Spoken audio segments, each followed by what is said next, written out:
Praise the Lord. सबको जय मसीह की। प्रभु का धन्यवाद करते हैं आज की सुबह दिखाने के लिए, और आज का दिन परमेश्वर ने हमारी ज़िंदगी में जोड़ दिया। सब कोटि कोटि धन्यवाद करते हैं। हालेलुया। मैं आपका दोस्त शर्माचंद एक छोटा संदेश लेकर आपके सामने मुखातिब हूँ, और आप देख रहे हैं मेरा यूट्यूब चैनल जिसका नाम है नीति वचन का रहस्य। नीति वचन राजा सुलेमान द्वारा लिखे गए हैं। उन्होंने 3000 नीति वचन लिखे हैं, और मेरी इस मुहिम में आप मदद करें, सहायता करें, क्योंकि मुझे 3000 वचन हर जन तक पहुंचाने हैं। अगर आप मेरे इस चैनल पर पहली बार आए हैं तो बेल आइकन का बटन दबाएं और सब्सक्राइब करें, लाइक और शेयर करें, और मेरी इस मुहिम में शामिल हो जाएं। हालेलुया। आज का वचन बड़ा महत्वपूर्ण संदेश है, बहुत अच्छा संदेश है जो हमारे दैनिक जीवन में काम आता है। हालेलुया। लिखा है 28:13। मगर वचन में चलने से पहले छोटी सी प्रार्थना करेंगे। हालेलुया। जीवित जन महान पिता परमेश्वर, तेरी बड़ाई तेरी तारीफ करते हैं पिता परमेश्वर। तो शक्तिमान सर्वशक्तिमान पिता परमेश्वर प्रभु, ये परम पिता परमेश्वर, मैं आपके वचन को पढ़ने जा रहा हूँ प्रभु। जो भी इसमें गुणवेद की बात छिपी प्रभु, वो मुझ पर प्रकट कर पिता परमेश्वर, जिससे प्रभु मैं अपने जीवन को उसके अनुसार बिताने वाला या उस पर चलने वाला मानो पिता परमेश्वर। मेरे दिल दिमाग को छू कर ब्लेस कर, और मेरे मुँह की वाणी आत्मा तुम्हारे कब्जे में हो पिता परमेश्वर। मेरे गले को मसा कर, मेरे जीभ को मसा कर, मेरे होठ को मसा कर पिता परमेश्वर, जिससे प्रभु मैं इस वचन का प्रचार अच्छी तरह से कर सकूँ पिता परमेश्वर, समझा सकूँ लोगों को पिता परमेश्वर। पिता परमेश्वर प्रभु, जो इस चैनल को या आप इस वचन को प्रभु जो लोग देख रहे हैं, सुन रहे हैं प्रभु, उन पर मैं तेरी आशीष बोलता हूँ, अनुग्रह बोलता हूँ पिता परमेश्वर। सब आशीषित हों पिता परमेश्वर। हे परम पिता परमेश्वर, सब भले चंगे रहें प्रभु। उनके लिए उनके घर से, दिलो जान से सारी समस्या, दुख, चिंता, परेशानी चल जाए यीशु मसीह के सामर्थ्य नाम से पिता परमेश्वर। हे परम पिता परमेश्वर, इस वचन को भी लाइक और शेयर करने में मेरी मदद और सहायता करना पिता परमेश्वर। धन्यवाद, तूने मेरी प्रार्थना सुन ली प्रभु। इस प्रार्थना को आपके बेटे उद्धार करता यीशु नाज़रेती के नाम से मांगता हूँ, आमीन आमीन। छोटी सी प्रार्थना करेंगे और फिर कोई भी हम काम करेंगे। परमेश्वर हमारा पूरे दिन काम सफल हो जाएगा। पूरे दिन जो भी हम काम करने जा रहे हैं, कोई जहाँ भी हम जिस काम के लिए हम जा रहे हैं, तो छोटी सी प्रार्थना करें तो हमारा परमेश्वर प्रार्थना सुन के वो सफलता देगा। हालेलुया। नीति वचन 28 और पद 13 लिखा है। लिखने वाला सुलेमान क्या लिखता है, मगर परमेश्वर इस वचन से हमसे क्या बात करना चाहता है।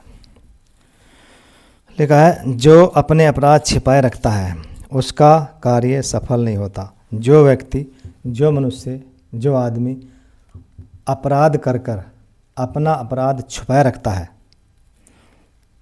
वो परमेश्वर के सामने अंगीकार नहीं करता, अपने खुदा के सामने अंगीकार नहीं करता कि हे पिता परमेश्वर, मैंने अपराध किया है, मैं पापी हूँ, गुनाहगार हूँ, अपराधी, मुझे गलती माफ़ करो। और वो छुपा रखता है इस बात को, बताता नहीं, परमेश्वर अंगीकार नहीं करता, मगर वो उसका कार्य सफल नहीं होगा। यानी उसका कार्य कोई भी सफल नहीं होगा जब तक वो अंगीकार नहीं करेगा। हालेलुया। ऐसे व्यक्ति हमारी क्लेश में बहुत देखने में मिलते हैं, गलत कार्य करते हैं, और संगत में जाते हैं, हर संडे वो संगत में जाते हैं, और ऐसे आंखें बंद कर ऐसे प्रार्थना करते हैं, सुनते हैं जैसे बहुत बड़े हैं, मतलब स्पष्ट आदमी, साफ सुथरे आदमी हैं, विश्वासी हैं सच्चे, मगर वो अपराध को छुपा रखते हैं। हालेलुया। इसलिए उनका कार्य कोई सफल नहीं होता, वो आगे नहीं बढ़ते, न परमेश्वर के वचनों में आगे बढ़ते हैं, न आराधना प्रार्थना बढ़ते हैं। वो जैसे थे विश्वासी शुरू में, ऐसे लास्ट तक वो जो कि तो रह जाते हैं। हालेलुया। आगे लिखा है दूसरे वर्ष में, परंतु जो उसको मान लेता है और छोड़ भी देता है उस पर दया की जाएगी।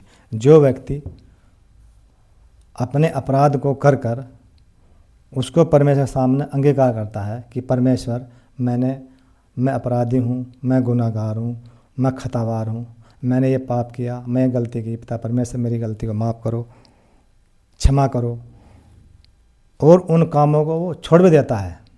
वो काम गुनाह परमेश्वर के सामने मान ली और फिर उन काम को छोड़ देता है, तो उस पर परमेश्वर उस पर दया की जाएगी। यानी परमेश्वर उस पर अपनी आशीष देगा, आशीष करेगा, उस पर मेहर करेगा, उस पर रहम करेगा।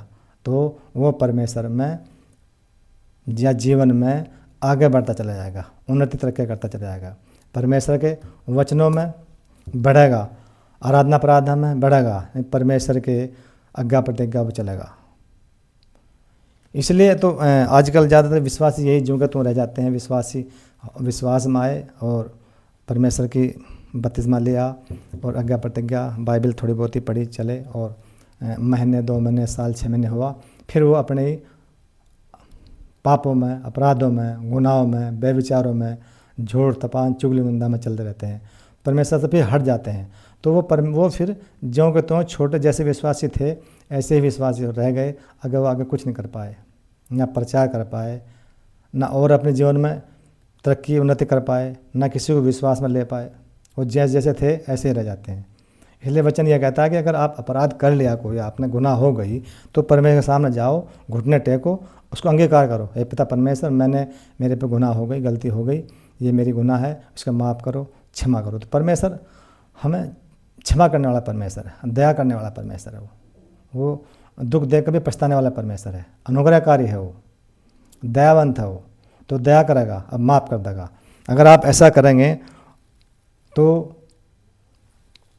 उसके कार्य और उनको वो मान लेता है, मान के फिर वो छोड़ भी देता है, उनको कार्यों को मान भी लेता है, छोड़ भी देता है, तो उसके कार्य सफल होंगे। यानी परमेश्वर उस पर दया करेगा, परमेश्वर उस पर अपनी आशीष देगा, आशीष करेगा, बरकत देगा। आप जीवन में आगे बढ़ते चले जाएंगे यीशु मसीह के सामर्थ्य नाम से। इसी संबंध में एक संत पौलुस ने भी एक 1 यूहन्ना उसकी 1 की चैप्टर और 9 आयत में लिखा है यदि हम अपने पापों को मान लें, यानी जो हमने पाप किए हम परमेश्वर के सामने मान लें, तो वह हमारे पापों को क्षमा करने, वह पिता परमेश्वर हमारे पापों को क्षमा कर देगा, माफ़ कर देगा हमारे जितने भी हम गुनाह किए, पाप किए।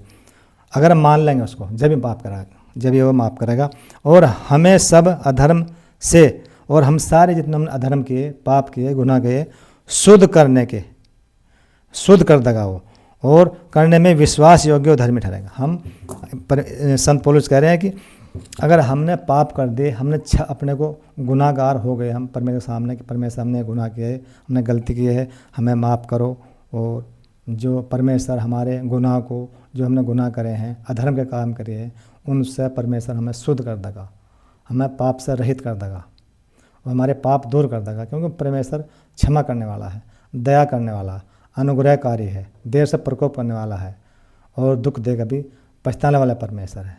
हालेलुया। परमेश्वर इस वचन के साथ सबको आशीष दे। जय मसीह की।